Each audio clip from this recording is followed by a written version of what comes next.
It was a complete team victory for the Buffalo Bills, claiming their third win in a row. I'm breaking down my top takeaways from the Bills' Week 8 win over the Seahawks today on Locked On Bills.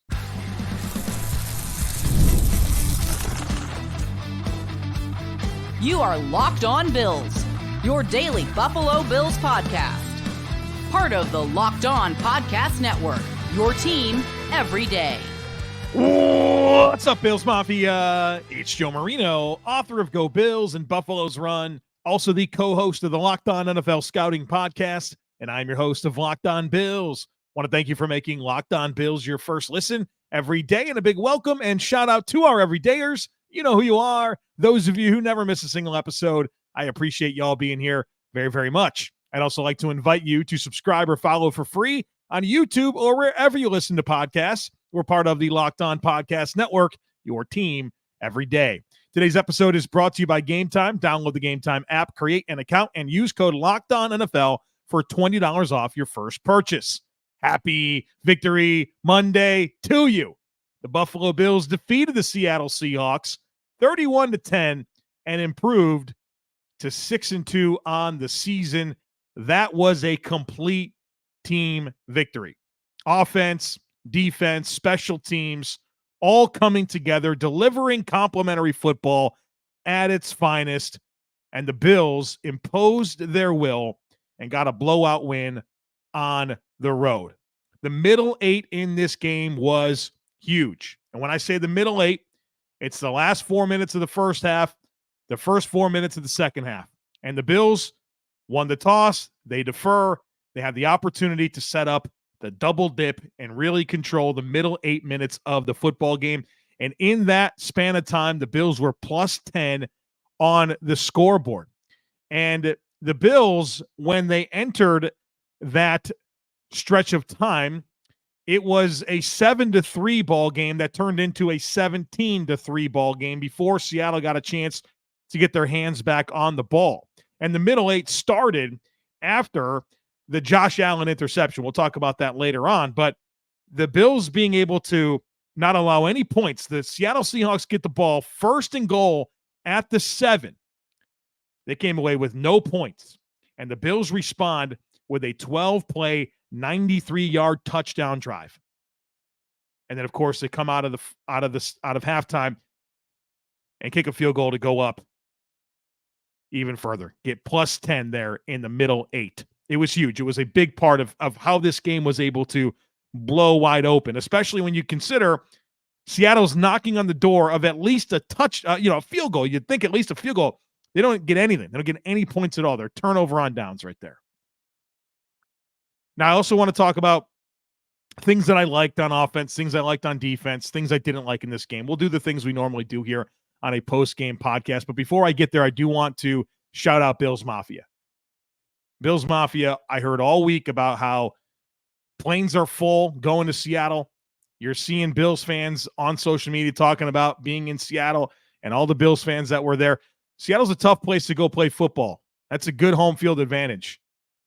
Bills Mafia really, really showed up in this football game. Listening on TV, you could hear it. You heard it from Josh Allen. You heard it from Sean McDermott after the game.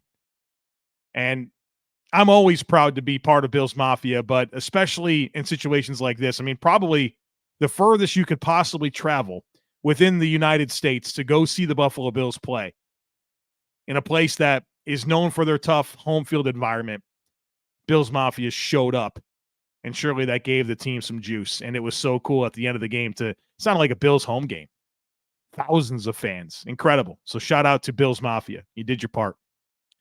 Let's get into things I liked on offense.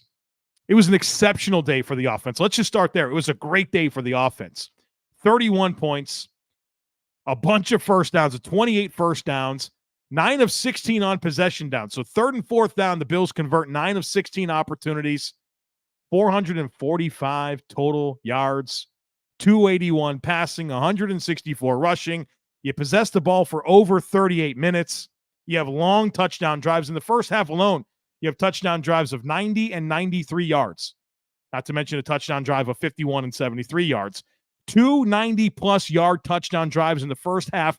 That's the first time for the Bills since 1993 and the first time in the NFL since 2022. And the Bills got out of a lot of tough situations offensively, being put behind the sticks with penalties, tons of penalties. And the Bills kind of just kept getting out of it. Very impressive. I love the play-action game that Joe Brady worked into this. A lot of drive starters were play-action passes. I thought it was my favorite game this season in terms of how Joe Brady called it and what the execution was and how the Bills kind of just kept getting out of adversity. It was a really fun football game, a balanced attack in terms of highly productive running, highly productive passing. Let's talk about James Cook. What a game.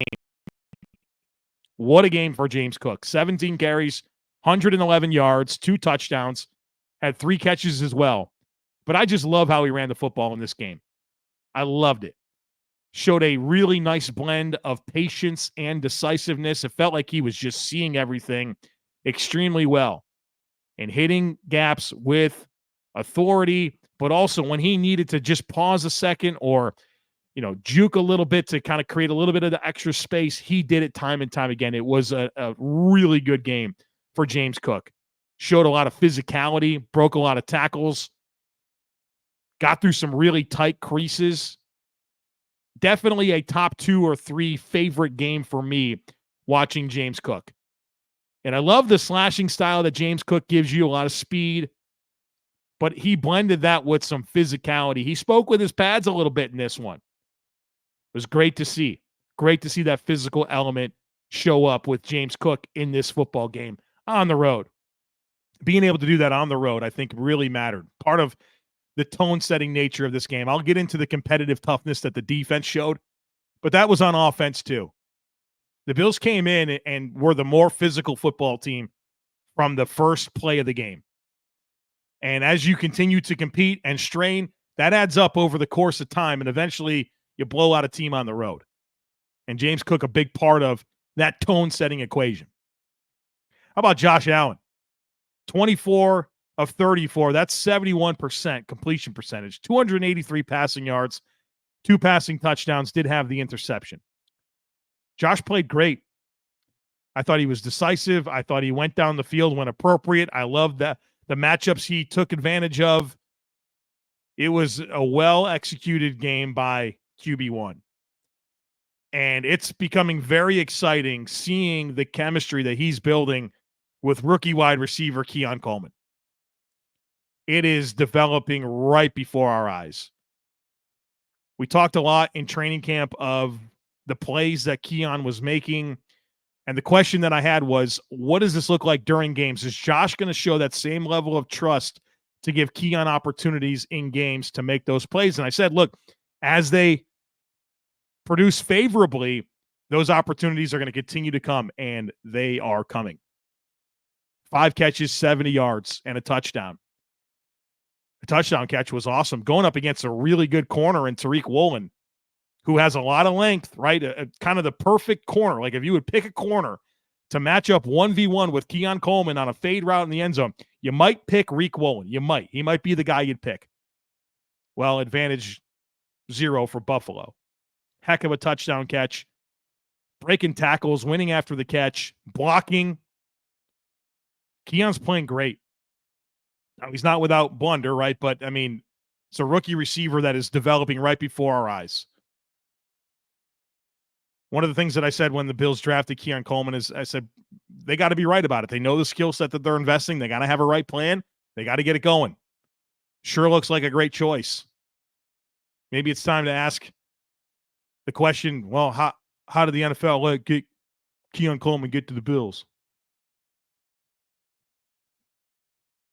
Keon Coleman, 5 for 70 and a touchdown.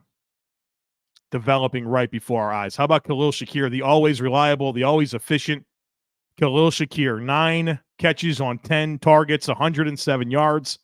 Bills have 2 offensive players go over 100 yards from scrimmage in Khalil Shakir and James Cook. And Shakir, they get the ball in his hands quick. He produces after the catch, wins with routes, catches the ball with consistency. Really helps this offense stay on schedule. You can tell he's getting more and more healthy. How about Dawson Knox? 2 nice catches down the field, 50 yards, Game got started with him, right? A little play action over the middle to Dawson Knox, and then that seam shot later in the game. Nice to see some production down the field to him. Dalton Kincaid, 4 catches and a touchdown in this one. That touchdown was fun, right? Josh keeps it alive, finds Kincaid. Kincaid wins after the catch. James Cook, 3 catches for 22 yards. Very efficient day, explosive day for the passing game. And I love that. I don't like that Amari Cooper only had 1 catch for 3 yards on 2 targets, but I like that it didn't require him to be part of this equation in terms of targets and catches. Josh was able to keep this offense rolling, and it wasn't because, well, we just got to go to Amari Cooper because that's our only option that can get a bucket. Nope. Lots of guys got buckets today on the road. And I think you have to mention the offensive line. I mean, we're talking about this overall operation offensively, James Cook, Josh Allen, the weapons. How about the offensive line? The Bills running backs, Ray Davis, James Cook, combined for 23 carries, 140 yards. That's over 6 yards a pop running the ball on 23 rushes. Josh Allen was sacked 1 time, and it wasn't even a real sack, right? I mean, he was kind of working towards the line of scrimmage. 0 quarterback hits for Seattle. Heck of a job by that front 5. Played great football. Now, there's penalties. That was kind of the issue, right? Plenty of false starts, some holds. Like, that was definitely a thing. But over 6 yards a pop on 23 carries for your running backs. Your quarterback is basically not sacked. He's not hit 1 time. Things you love to see. All right, folks, we'll focus our attention in the next segment on the defense and special teams. Be sure to stick with me. When you're hiring for your small business, you want to find quality professionals that are right for the role. That's why you have to check out LinkedIn Jobs. LinkedIn Jobs has the tools to help you find the right professionals for your team faster and for free. LinkedIn isn't just another job board. LinkedIn helps you hire professionals that you can't find anywhere else, even those who aren't actively searching for a new job but might be open to the perfect role.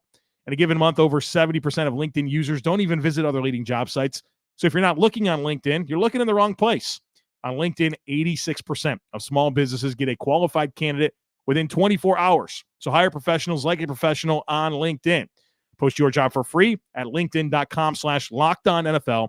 That's linkedin.com/lockedonnfl to post your job for free. Terms and conditions apply. Prize Picks is the best place to get real money sports action. With over 10 million members and billions of dollars in awarded winnings, Prize Picks has made daily fantasy sports accessible to all. Here's what you do. You pick more or less on at least 2 players for a shot to win up to 100 times your cash. Run your game all season long on Prize Picks. I personally love Prize Picks because they put their members first. All withdrawals are fast, safe, and secure. When my picks hit, I can get money back in as quick as 15 minutes. And Prize Picks also now offers Venmo for quick and easy deposits and withdrawals into your account this sports season. So download the app today and use code LOCKEDONNFL to get $50 instantly when you play $5. Again, download the app today and use code LOCKEDONNFL to get $50 instantly after you play your first $5 lineup. Prize Picks, run your game.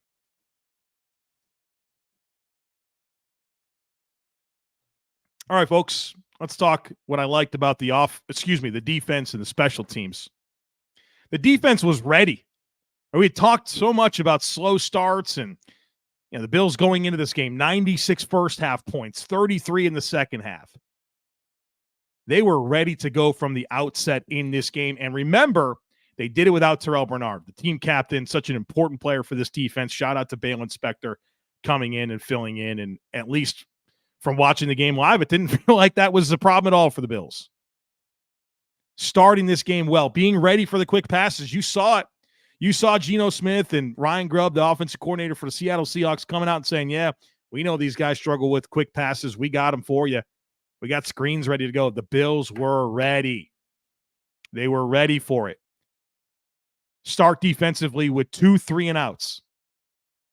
That's a heck of a start. Then you give up a field goal.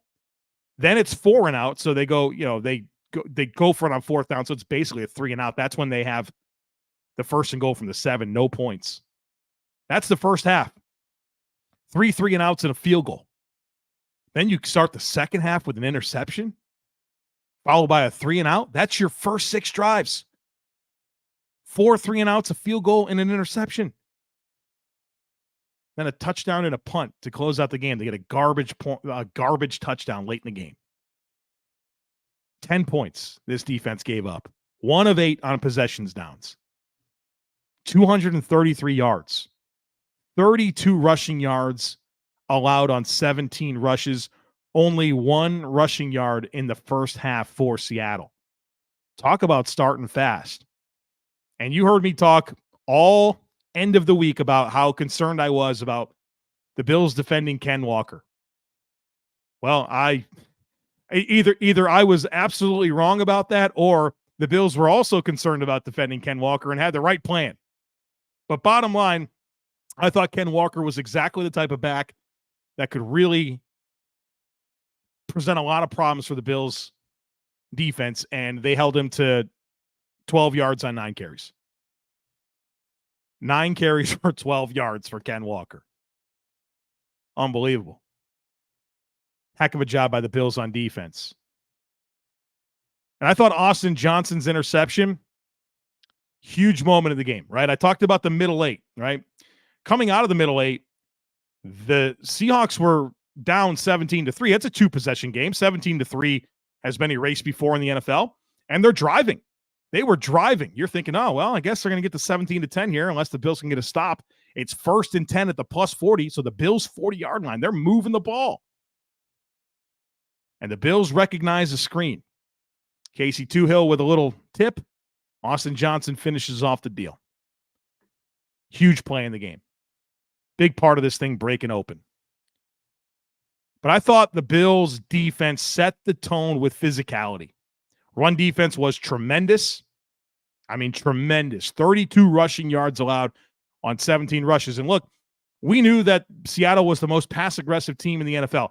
I thought that based on the way that the game script unfolded for them last week against Atlanta, based on some of the issues the Bills have had running with run defense this year, that surely this was probably a good week for them to want to run the ball. Well, they did. I think their coach, it's Ryan Grubb. Like, this is his first year in the NFL ever in his life, and you could tell. And normally you see a young defensive-minded head coach, the one thing that they do is they make sure they get a rock-solid OC. I mean, what are you doing here? What are you doing here, Mike Macdonald?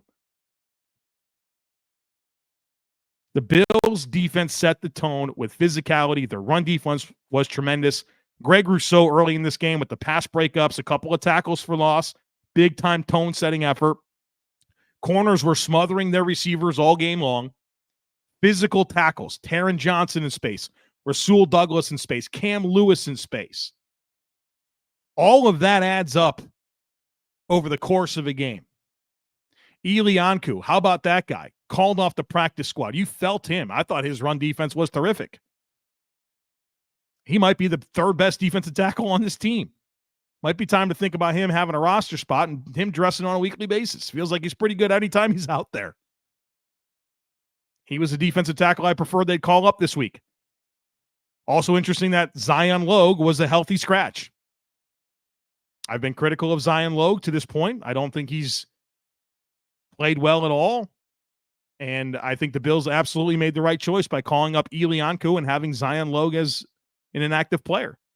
On the heels of Dwayne Carter going on injured reserve and having to miss at least 4 games as he recovers from wrist surgery. Eli Ankou, a big part of this effort. I already talked about Greg Rousseau with his 2 tackles for loss, 2 pass breakups. Rasul Douglas with a tackle for loss and a pass breakup. Javon Solomon with the late sack. This was a total team defensive effort. Really outstanding stuff. And the fact that they came out and played well from the beginning was a nice change of pace. Now, you got to keep doing it, right? You got to keep doing it. But for this week, we don't have to talk about slow starts, right? On either side, the Bills get to 3 and out, and they score a touchdown offensively, right? Like, they were moving the ball consistently. They were shutting them down. And then, of course, the middle 8, the way that they handled their own adversity with the turnover was big. And then eventually getting that takeaway, that's where the game blew open. You kind of felt like the Bills were in control really from the beginning. But at some point, the scoreboard has to reflect that. And you saw that happen right in the middle of the football game. On special teams, some things that I like. How about Tyler Bass? Another good week. 5 for 5, so 4 of 4 on extra points. 1 of 1 on field goals. I thought he was pure again. The ball flight looked good to me. And there was a high snap on one of those as well, where he was able to kind of make a late adjustment and still get off a clean kick. So I thought Tyler Bass was good. I thought Sam Martin on all 3 punts was excellent, including one that really kind of pinned Seattle back deep. How about Joe Andreessen? Big-time physical special teams tackle. Again, football is a tough, physical, competitive game played by tough dudes. Like, you got to do that stuff. I mean, when you can be physical and make physical impact plays throughout the course of a game, that adds up. And Joe Andreessen, part of that mix. Good to see him having the chance to be active with Terrell Bernard out. Made a really good play on that kick coverage. And then Mac Hollins late in the game. Of course, the game was well within, the Bills' control, but he's the gunner and he's held on the play, positions himself to recover that muff by Seattle, and the Bills get the ball. One Ray Davis run for a first down, and you get out of there with a dub. You kneel it out with Mitch Trubisky. Some good things on special teams. All right, coming up on the other side of it, I want to get into a few things that I didn't like, talk about injuries, predictions, and what's next. So, folks, be sure to stick with me. Folks, there's nothing like being at the stadium. I've been at some really fun Bills games, whether it was being at Arrowhead Stadium for the game where Taron Johnson picked off Patrick Mahomes on the last drive of the game, or seeing Josh Allen do special things from the stands. I love being at concerts as well. Nothing quite like being there for Luke Combs when he starts playing Beer Never Broke My Heart. You got to get to these venues and take it in for yourself. If you want to get tickets, you got to get Game Time. Game Time is the fast and easy way to purchase tickets for all the sports, music, comedy, and theater events near you. The app is awesome. It's easy to navigate. They give you flash deals. They give you a picture from your seat. You can turn on the all-in pricing. They have a best price guarantee. So take the guesswork out of buying tickets with Game Time. Download the Game Time app and create an account and use code LOCKEDONNFL for $20 off your first purchase. Terms apply. Again, create an account and redeem code LOCKEDONNFL. That's LOCKEDON NFL for $20 off. Download Game Time today. What time is it? It's game time. All right, folks, welcome back. Let's talk about things I didn't like, injuries, predictions, and talk about what's next year as we celebrate the 6th win of the season for the Bills, a victory Monday, as the Bills sit at 6-2 and with a commanding lead on the AFC East, as the Dolphins lost at home to the Cardinals. The Jets lost to the Patriots. They're 2-6. Bills are in control. Now, nobody's ever clinched the division 8 games in, so lot left to do. Take care of your business, but the Bills certainly in control. All right, things I didn't like. Not a whole lot to get into. The Bills won 31-10 in what I thought was a complete team win, but do have 4 things that I want to point out. Number 1 is penalties. It's frustrating. I think some of it is as these officials are over officious. It's super annoying, but a lot of pre-snap penalties that you can't really get mad about. You can't false start. You can't have illegal procedures. You can sort of live with within the snap penalties, being competitive. Like, okay, you can deal with that. But pre-snap stuff was just a problem. And you think about the 2 red zone trips that the Bills didn't score a touchdown. The Bills were 4 of 6 scoring touchdowns in the red zone of this game. Both times that they didn't come up with points, they had penalties, whether it was delay a game, false start, something like that moved them backwards. And, that's not ideal when you're trying to score a touchdown. So penalties, an issue, and really the ones that bother me are the pre-snap ones. Don't like that Josh Allen threw an interception. It was bound to happen. 301 passing attempts in a row before he throws a pick. And based on just watching the play and seeing a couple of the replays, when Josh threw that ball, you could kind of have a feel for like what's going to happen based on how Josh throws it, his arm speed, just the sequencing, like you kind of have a feel. Nothing about that when he released that ball said to me interception. He throws like kind of a softball and a short pass. I'm like, all right. I mean, wasn't anticipating an interception, but Cooper kind of slips at the top of his route, and that allows that cornerback to kind of beat him to the ball, right? But Cooper slipped at the top of his route. I think that was more the issue than Josh Allen throwing a bad ball or making a terrible decision. So it is what it is. Josh threw a pick. Fortunately, it comes in a 31-10 win, and we don't have to wonder when the first interception is going to happen. Obviously, defying all the odds in terms of just quarterbacks in the NFL and passing attempts for not throwing a pick, right? He was the only one that had thrown the ball 40 times this year that didn't throw a pick, and he got to 301 attempts or something like that. So it's a beautiful thing. But it happened, and so we don't like it, but it happened. I didn't like Sean McDermott's decision to accept the illegal man down the field penalty. Late in the first quarter, the Seattle's backed up. I think they're on their 9-yard line. It's 1st and 10 from the 9. Geno Smith throws incomplete, but they have an illegal man downfield. And so you can accept the penalty and go to 1st and 14, or you can decline it and have 2nd and 10. I think the obvious decision is to get to 2nd and 10. I want to take away the down. It's 2nd and 10. They failed on first down. It's not like they gained any yards. It's not like there was like they got a 4-yard gain or anything. They threw an incomplete pass. It would have been 2nd and 10. 1st and 14, they give me the down. And Sean accepts the penalty, and that was the drive that they got a field goal on. So, I don't want to get too crazy here, but I thought that was bad process, in my opinion. The fourth thing that I didn't like was Brandon Codrington fielding that punt. His feet were on the goal line, right? That was crazy.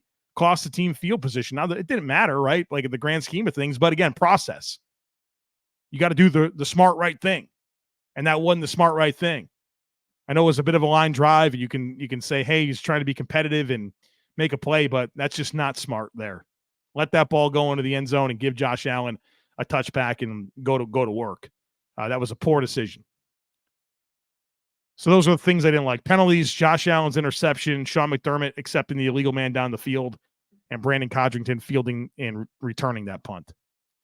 I think the Bills got out of this game injury-free, at least in terms of like nobody left the game, and there was no official reports about the status of a player and whether or not they're going to be doubtful or probable or whatever to return. Now, it feels like the Bills have had a stretch of like mystery injuries that pop up during games. Everybody finishes the game, or guys finish the game, and the next thing you know, they have an injury, and the next thing you know, they're going to miss a game, or in the case of Dwayne Carter, he's going to miss 4, right? So I don't know what the mystery injury is, but it certainly looks like the Bills got through this one clean. Now, this is also the Bills' last game with Von Miller suspended, so he's eligible to come off of suspension this week. And the Bills actually went into this game with 52 players on the active roster, so they had an open spot, which you would assume is for Von Miller. So Dwayne Carter to injured reserve, open roster spot, Von Miller off of suspension. I think that makes a lot of sense, because what you can do here is with Von Miller back as a true edge player, I think that opens up more of your opportunities to play mostly DeJuan Smoot, but in addition, Epinesa, Rousseau inside to rush a little bit. And I think that kind of balances out the numbers that you're looking for along the defensive line. Let's look at my predictions. I didn't do so good this week. I predicted, number one, that Ken Walker would have a season high in rushing yards. Nope. Had a season low, 12 yards. My process was pretty good there, but obviously the Bills had a great plan to contain Ken Walker, and Seattle foolishly didn't lean on him. So I missed that one. Then I said that both teams would have over 125 rushing yards. The Bills did their part, 164 rushing yards, but Seattle only had 32 rushing yards. So I missed that one. I got this one. I said Geno Smith would be under 225 passing yards, which was a pretty aggressive take given that Geno Smith led the NFL in passing going into this game, averaging 284 per game. He only gets 212 in this one. So I nailed that one. I predicted a season high in receiving yards for Dalton Kincaid, so he needed 53 to get that done. He only had 31, so I miss on that one, but I did predict that the Bills would win the game. And part of my narrative for why I thought the Bills would win was because I thought the Bills could win with experience, right? Their coaching staff and just a team that's kind of been through some things, and I thought that would give them a major edge against Seattle, and I think that was true. I think in the last 2 weeks, I think you've seen between Brian Callahan and Mike Macdonald going up against two first-year head coaches, kind of the challenges that exist, right? A lot of growing pains, a lot of weird decisions, and just not necessarily managing well. So I know that people have a lot of criticisms for Sean McDermott and end of game management and all that stuff. But I think you also see the other side of it with a rookie head coach and kind of some of the challenges that exist there, both each of the last 2 weeks. What's next for the Bills? Hosting the Miami Dolphins next week, Orchard Park. What is that, a 1 o'clock kick? Let me look at my schedule here. Yeah, 1 o'clock kick. And then they are at the Colts, host the Chiefs, and then a bye. So this is a 6-2 Bills team that next hosts the Dolphins, at the Colts, host the Chiefs, into their bye week before hosting the San Francisco 49ers. The Bills, 5 of the first 8 games on the road this year. And so it's nice to come out of that 6-2. And now you got the last 9 of the year. So I guess this is kind of the midway point of the season, which is pretty cool because now I'm going to be doing a lot of like reflecting on the next quarter, right? We have a half of the season in, and I'll do a lot of that in the Substack. This is a good week to get on the Substack. There's going to be a lot of articles to get my big picture thoughts. Of course, my weekly Josh Allen scouting column, and of course, my scouting preview for the Dolphins at the end of the week. But also, I update all of my player grades this week. So every single player on the Bills has a grade where I tier them as an elite starter, a quality starter, an average starter, a good depth player, a replacement level player, or I don't have a sufficient sample size to grade them. So grade changes this week, and I do my second quarter report card. So all of that's in the Substack. If you want to be part of the Substack, check out the show notes. There's a link to join. Also, if you join the Substack, you get my all 22 film clips. So you can see, I go through the next day on Monday, all day. I'm going to be spending time watching the tape, putting together 30, 40 minutes with the clips, breaking them down for Bills Mafia. You get that if you're part of our Substack, and you get into our Discord channel where you can interact with over 1,200, almost 1,300 Bills fans in there, doing all kinds of fun stuff on a weekly basis and a daily basis, to be honest with you. So check out the Substack. It's a good week to be part of that with all the articles that are coming, plus the all 22 clips, plus Discord access. What's next for this podcast? Of course, the all 22 review. That'll be our next conversation. Then herd mentality, crossover Thursday with Kyle Krabs of Locked On Dolphins. Our primer, our final thoughts. You know what's coming this week as we get ready for hopefully the 7th win of the season. But for now, enjoy your Victory Monday. The 6-2 Buffalo Bills knocking off the Seattle Seahawks 31-10 on the road. All right, folks, thanks for being here today. As always, I kindly ask that you share, subscribe, rate, and review the podcast. Have a great rest of your day. Go Bills! And I look forward to catching up with you again real soon.